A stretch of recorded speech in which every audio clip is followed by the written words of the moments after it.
Hello, good morning. My name is Adam Kaleciński. I'm the owner of our clinic Wrocław, Poland.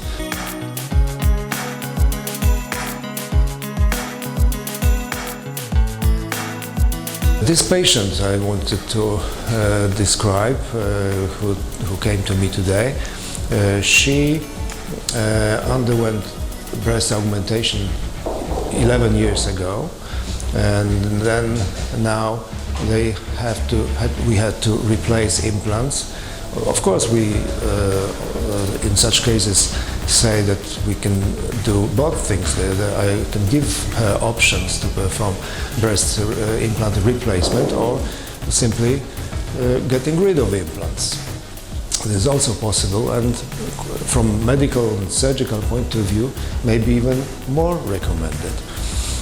Breast implant exchange, however, in this case was a little bit more complicated because of the situation of broken implant on one side.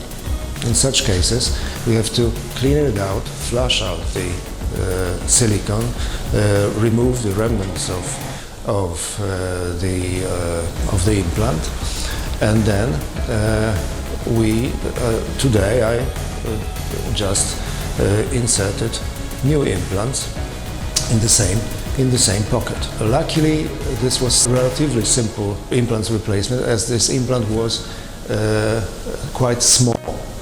So in this case, after we removed totality of the old implants and remnants and the silicone and flushed out, we introduced new implants slightly bigger. So we avoided to trim the pocket. So this was quite simple, relatively simple procedure. Pain after the treatment of secondary breast augmentation is less severe, as this is just skin is well adapted to this situation, and the majority of pain is because of the skin stretching out. So in this case, the pain was smaller.